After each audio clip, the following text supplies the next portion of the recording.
For me, the practice of yoga is a way of coming home to my body. It's just coming home to a safe space inside myself and taking that knowledge base of how to sit with something that might be uncomfortable or might feel unusual, take that into my everyday situation so that I have a framework to work within. Like, I know what it feels like to be in a space of little bit of fear, but I can hold that in my body. I don't have to run from it. Welcome to Successful with ADHD.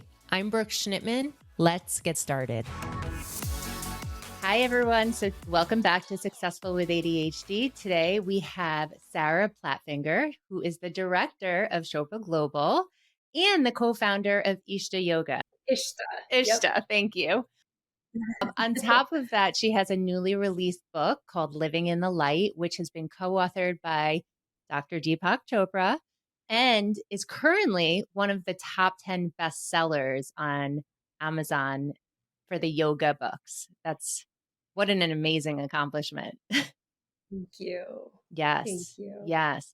And I know that you have helped develop one of the most renowned yoga teacher training programs in New York City, where I used to live, and expanded internationally worldwide to different countries. And you believe that practice of yoga on the mat is the reflection of the reality we create off the mat. And the deeper awareness of our physical, mental, and emotional patterns can bring us closer to the essence of our being. So welcome, welcome, welcome. Thank you. Thank you so much for having me. It's really a pleasure to be with you. It's a pleasure to have you. I know that we have been planning this for a while, so it's always so nice to finally meet. Those of you who are listening right now, you're probably thinking, okay, yeah, I've heard about this yoga thing, this meditation thing, and how does this relate to ADHD? So if it's okay with you, if we could kind of start there and then go into your book and talk about the principles and how that relates to our mindsets as well. Absolutely. Yeah. Let's dive right in. Okay. So I know that Dr. Hallowell talks about the benefits of yoga and meditation for ADHD, the balance, the focused breathing. What have you seen in your practice as far as people who think differently using yoga and meditation? Yeah. Well, I mean, it's definitely, we know that what we do with our bodies or how we're organizing our body is directly related to our minds. And when we think about being mindful in our actions and mindful in our movements and mindful in the way that we're sitting, that's really what yoga asana is. It's being mindful in the way that you're holding yourself up and applying your mind, right, to your body. And because most of us throughout the day, myself included, we're not always conscious of the way we're sitting or conscious of the way that we're making a movement, right? These can feel involuntary, but because yoga is about conscious based movements and practices, we can really start to harness the ability of our minds to be able to oversee our actions and the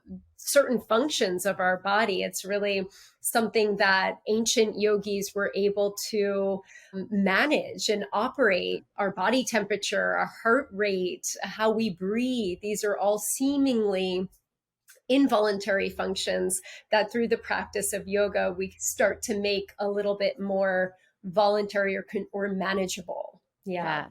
Yeah, I know Dr. Hallowell talked about a study that he did with 49 10-year-olds. And there was a group that did yoga and a group that did not. And it was yoga twice a week. And the ones who did yoga twice a week, I think it was after 8 weeks, they were able to control the default mode network in their brain, which is very glitchy for ADHDers and has those negative messages. So a lot of it, it's about like managing your prefrontal cortex and the way that you are, developing those skills of communication and reflection. We talk about it in yoga in the terms of the chakra system, which is a subtle energetic system that really relates to the different glands in our body and the different functions in our body. And they're based on the elements. Mm-hmm. And, we talk about in yoga the third eye point, which is the point that relates to the hypothalamus in the brain. It's kind of like the overseer, right? It's the eye that can oversee all of the functions of our body, but also can kind of visualize and perceive things in a new way and ideate about things, but in a way that helps us to create new paradigm shifts. And Yeah. yeah, so it's a very powerful function. That's essentially, what these different functions in our brain are doing. And so when we're able to use this quality of focus and concentration to oversee, right? It's about overseeing, just like an executive in a board oversees the functioning Yep. of the organization. That part of our brain is overseeing the functions in our body and making sure that everything's cohesive and flowing as it's meant to. But we also then have an ability to oversee the way that we respond to situations, the way that we're participating in a process, right? Or following through on something. So it's very, very powerful to kind of be the overseer of your thoughts and your actions and essentially your life. Being in control of all of that. Yeah. Yeah. And even if it's like, maybe you can't control the first thought that it comes up, but then you have this ability to oversee the next one that arises, right? So it's just strengthening that muscle, less of reactivity, right? Which I think relates to the default network systems of like just, you're defaulting back to a pattern or a way of being, but like shifting the way the neural functioning is firing in your brain. And Mm-hmm. sometimes that's just about putting your body in a new position, right? Right. It's about standing differently. You stand differently and the neurons fire in a different way in your brain.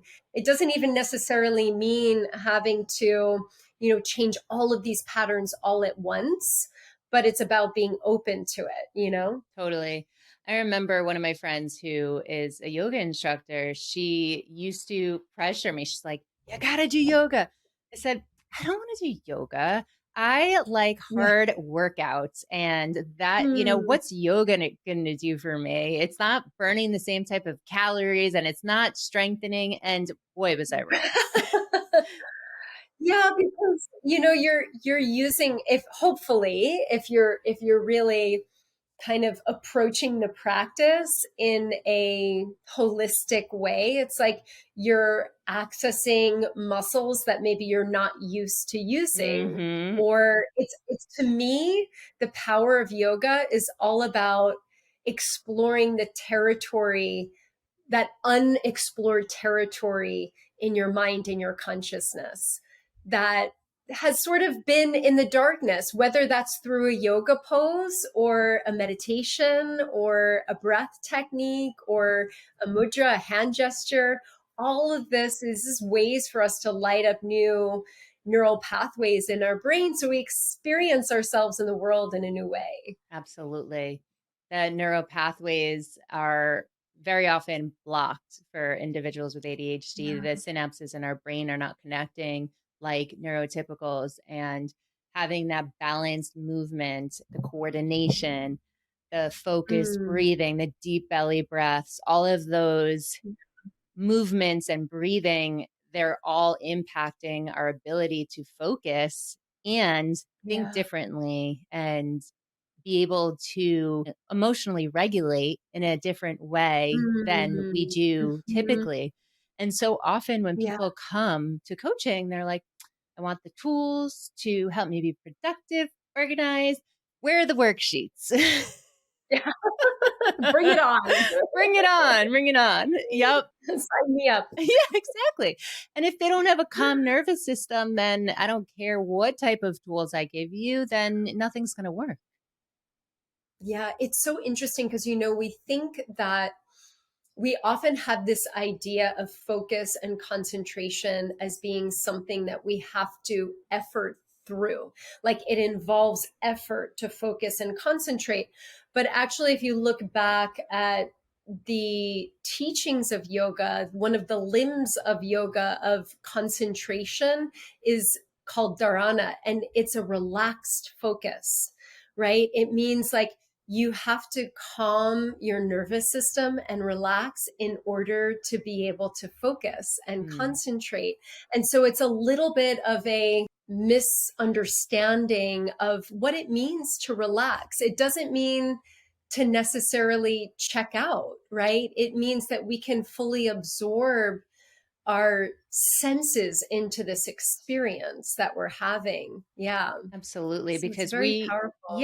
we get sent messages all of the time, right? And usually Yeah. they're negative messages. And then with ADHD, Yes. we have even more of a negative sensitivity bias and we have to live with it. It's not getting rid of all of those negative messages, it's working Mm. with those and creating new Mm. messages as well, for sure. Right, exactly.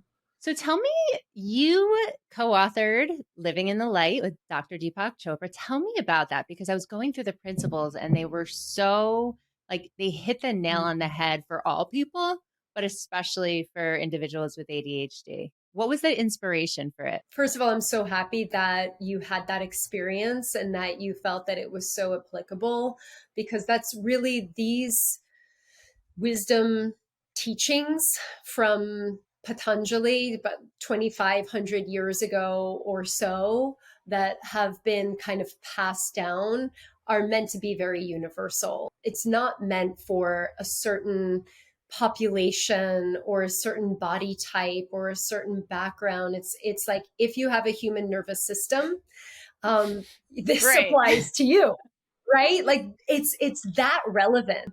The book came about. I worked with Deepak for many, many years, shared the practice of yoga with him. He moved a few doors down from the yoga studio that I had at the time in downtown New York City.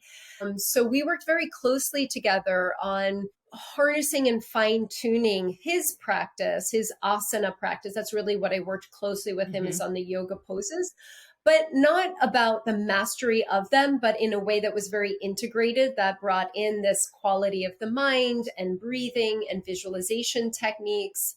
And I think over the course of several years, it really transformed his body and I think revitalized his relationship to the practice, both the physical and the subtle body practice. And I Hmm. think it kind of inspired this desire for him to write this book. And he invited me to be a part of it, which of course was Sorry, twist my arm. for me, right? Like, really? Let me I think don't think about it. But so. okay. And this is my first book, right? And it's his like 91st book. So it's a very different, place that we're coming from in this collaboration.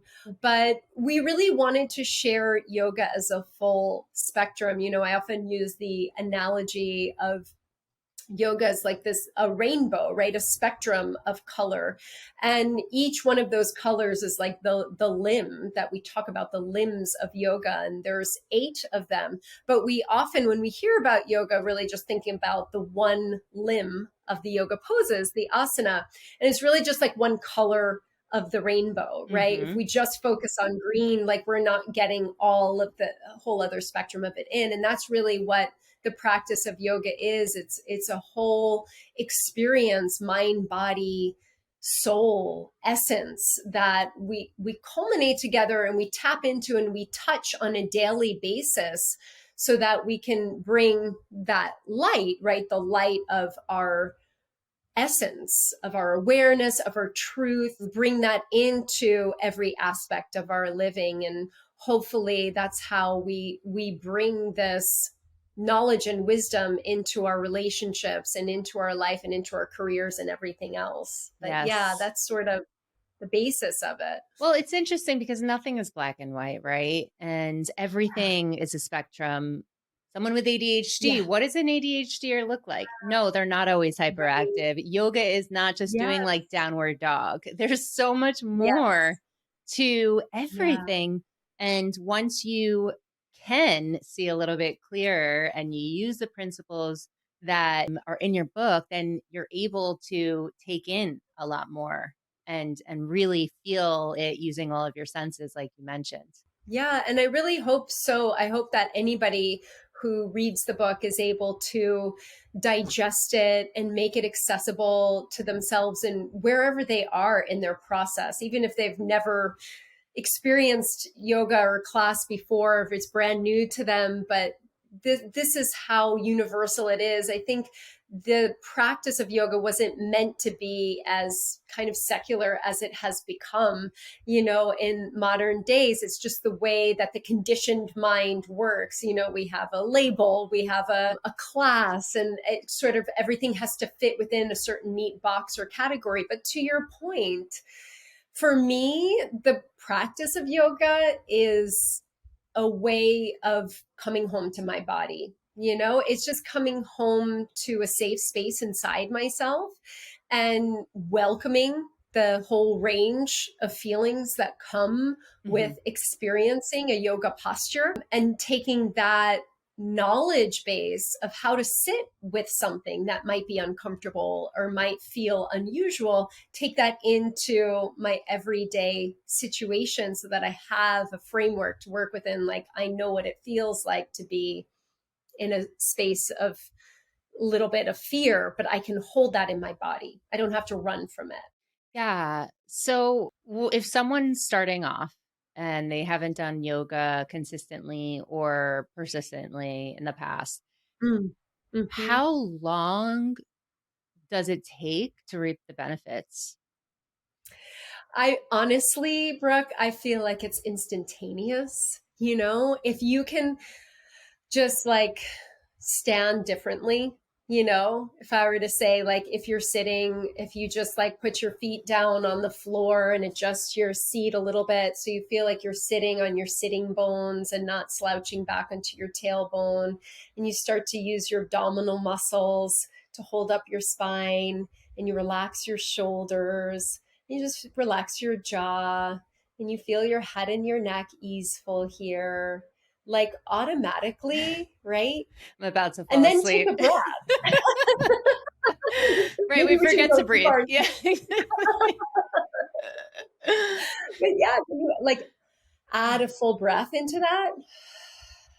It's like you've recalibrated, you've reset, and you enter into a new space.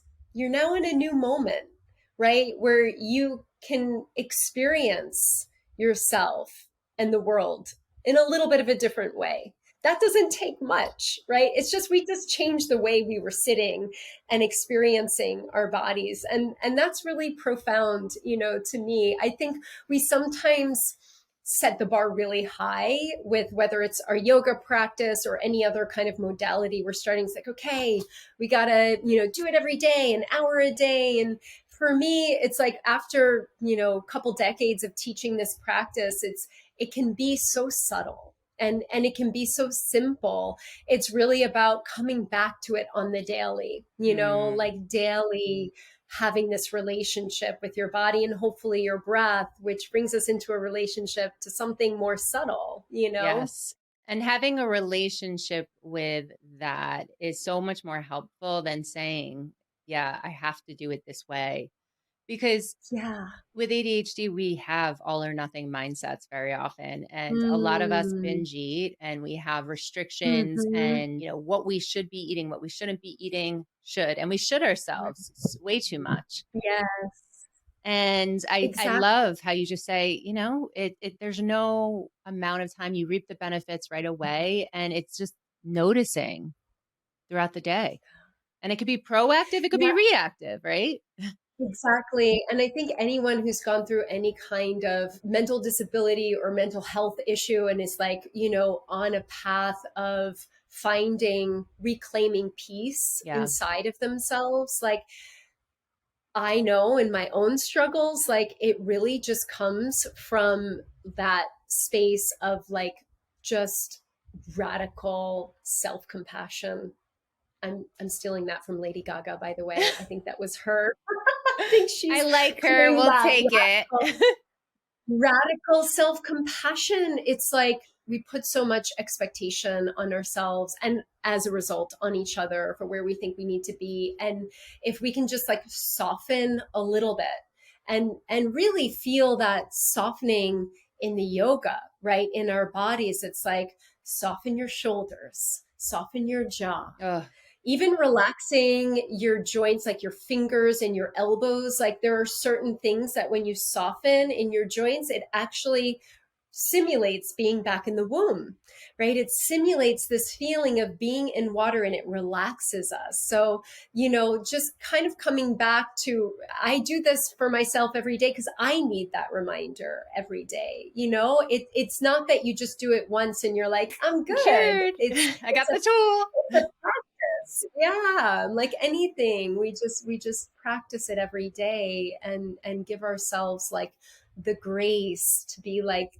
this isn't about getting anywhere. This is actually about returning back. It's returning back to that home inside of ourselves that like we all can feel astrayed from.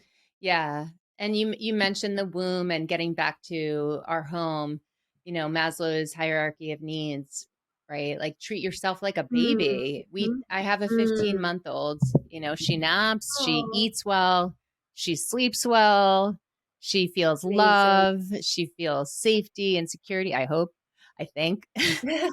Why don't we treat ourselves that way? We forget all of that when we Right. become adults. Right. We forget. And that's why having a child, a baby, whether it's, your own or a loved one's, that just kind of having that, or even a pet, like having that reminder of tenderness. Like, what does it mean to be tender? We can do that. I think we can extend that to our children, our loved one, our pets, but it's really hard for us to do that for ourselves. And even the practice of yoga has become more of that kind of forceful thing. And look, I'm again about the spectrum of it. Sometimes I feel I need to like hold a pose for a really long time and like feel that heat come up and the strength that cultivates, and the like that fierceness of like, I can get through this. Like I am strong and I'm capable Mm-hmm. and I have resilience, right? So we need to kind of recruit that every once in a while in the practice. So it's not always about just kind of laying down, but sometimes we need to give that to ourselves as well. You know what I mean? And so it's a very inclusive way of experiencing the practice, and that's how it has adapted over time for me and how I feel called to share it with others. I love that too, because of course I got to bring it back to ADHD here. We have such a Yeah, hard time just being and right. initiating, and meditation is really hard for a lot of Yeah. individuals with ADHD, but you're getting that in a guided yoga practice, right? That's right. It's a moving meditation. It's a form of meditation. You're just starting to bring your mind to different parts of the body. Even if you were to like stand and I would just say, okay, now bring your mind to the sensations you feel in your legs. That is a form of meditation because you're directing your mind to one thing, right? Or using your gaze, your drishti, as we call it, your direction to focus on, a part of the body. Rest your awareness over the right middle finger if you were to bring your arms wide and extend them out and like pause and reflect over the fingertips. That's a form of meditation. Notice your breath, the qualities of your breath. So these are all really great cues for people with ADHD, but everybody can use those Yes. helps. Right now we are all so distracted. Oh my We are also gosh. ridiculous. It's really hard for, I think, a lot of the population, and most certainly people with ADHD, but to do one thing at one time, you know? It is so hard. That's when the DMN starts getting glitchy and Yes. it takes away from our focus. So if yoga and meditation can calm it and help you stay Yeah. focused, then that variable attention that we all have with, we all at this point have some sort of short or attention span because of Mm, social mhm. media, TV, everything is so much more fast Right. paced. When I was watching with my husband and my two stepsons, Family Matters the other day. Okay. That was one of our Uh-huh. favorite shows. They were like, what is Yeah. this? And even when I was watching it, I was like, this is funny, but it's not like fast enough. Mm, yeah. So we live in such a fast paced world with thousands of notifications a day. Like it's Right. okay to have health and wellness. And I love how it's implemented more and more in schools and in professional settings as well. Absolutely. I mean, this is something that the landscape has changed so much since I did my training 20 years ago. It's now in schools, in community centers, in corporate environments, in churches, and just like religious places where people come together. It's really something that has become a universal way for us all to kind of, again, like get into our bodies and downregulate the nervous system a little bit and just regulate some of these everyday stressors that we are all experiencing. I think it's very uncommon for anybody in this day and age to not have a stressor that they're working Oh through. yeah. Oh yeah. Yep. And when you were saying Yeah. relax your jaw, the last few days my Yeah. jaw has been so tight and I was thinking, do I need to get a new mouth guard? Like what is happening here? And it's, by the way, why I say that is because I need that reminder, like teachers, we teach what we need to hear. Yes. So Yes. yeah, That's it's 100% really true. important. 100%. So I want to just highlight some of the principles that you mentioned in your book. So you Yeah. talk about joy becoming the only measure of success and well-being. So with Mm, those principles, like how do people get there?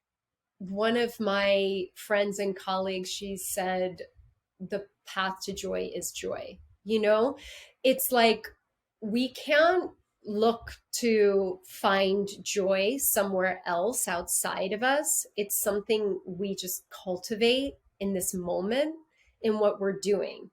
It's something that we opt into. You opt into the experience of joy because it's there, because it's our nature and who we are. And it's choosing the things that feel good over the things that feel constraining, you Mm-hmm. know?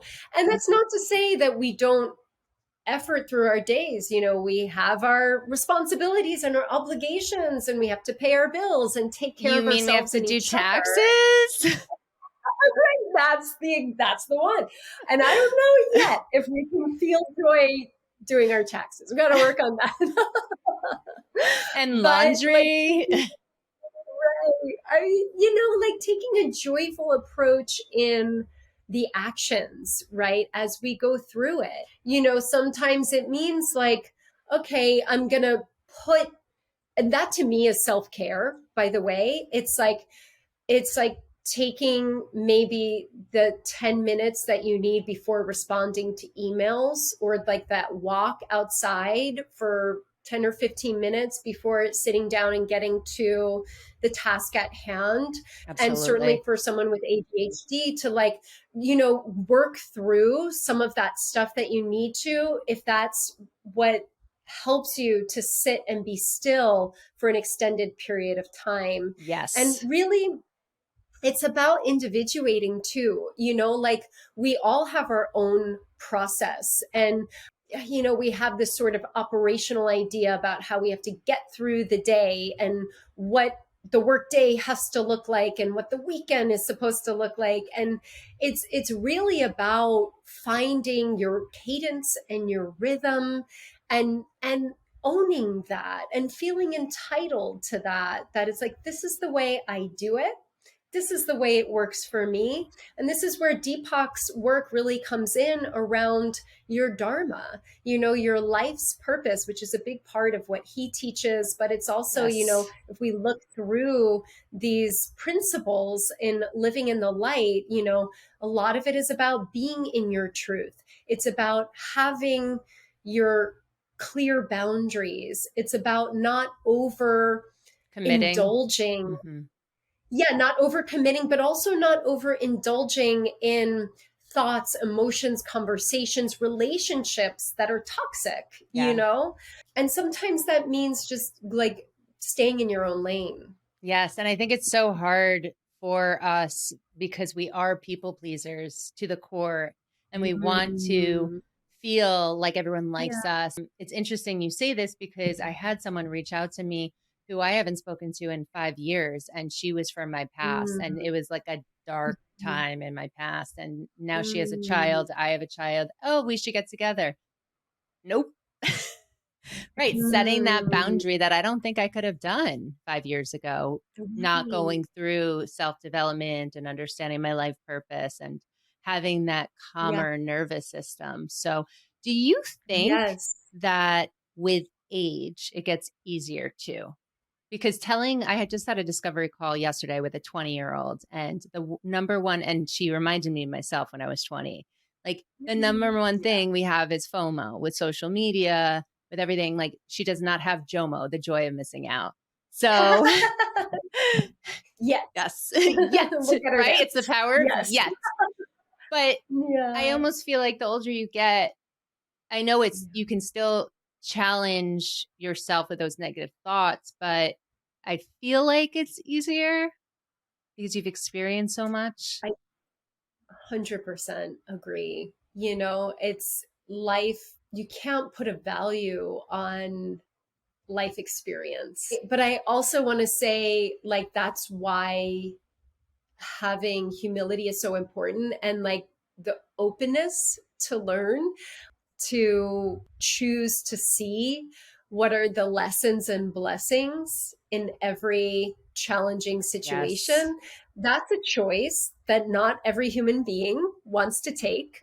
Some correct. human beings want to be in a victim Mentality. based space and mentality. But for those of you, and I'm sure so many of your listeners, because they follow your work, they want to grow and to learn and to evolve. And, just like a big celebration for those people that are choosing that are choosing the work, that are choosing the growth, right? Over the blame of other people. Even if we're talking about the blame, we're doing it in a constructive Right. environment where somebody is able to mirror and reflect back to you. This is another way of being. And so for the younger people to be able to have mentors and coaches and guides who can reflect back to them Mm-hmm. their their What their own beauty, saying too. Like, so you're Yes, saying this. Do exactly. you believe that this is true? Does this hold up in the court of law? This is what you're Yeah, saying. yes, and I wish I had that as a Me too. young person and adult. I didn't, so like bravo to you for doing the work that you're doing and all these Thank other you. people who, yeah, like showing And up same to in you. space. Thank you. Yeah, I know. I feel like we really have to celebrate each other and like the work that Yes. we are doing and light workers are doing to really help younger generations or anybody who's in that space of suffering to kind of see a new way, you Yes. know? It's that growth mindset instead of the fixed mindset. Learning about the Yes. lessons learned and celebrating other people's wins, even if it doesn't directly relate to you. There's so much power in celebrating other people. 100%. Yeah. It's a form of receiving. Yes. Yeah. Yes. 100%. So, Sarah, this was lovely. If anyone would like to read your book, maybe, I don't even know, do you do one on one yoga lessons at this point? I do. Yeah. I do a few privates with people from like all over kind of the world right now. But yeah, I'm doing that. I'm also in the process of building a yoga teacher training Amazing. with Deepak. Yeah, all of this is really exciting, and I feel very privileged to share about. Yeah. So we're going to put in the show notes, but can you share with the listeners where they can find you and get more information if they're interested in learning about your book, learning about your practice, learning how to teach from your practice and Deepak's practice? Yeah, so my website is sarahplattfinger.com. And that pretty much has all of my kind of workshops, trainings coming up, etc. And then mostly on Instagram at splatfinger. Same with Twitter, splatfinger, and on Facebook, Sarah Platt-Finger. And that's with Yeah. 2 T's for all of you listening. Correct. Yep. It's been a pleasure, Sarah. And I can Mm. just feel the calmness in our conversation.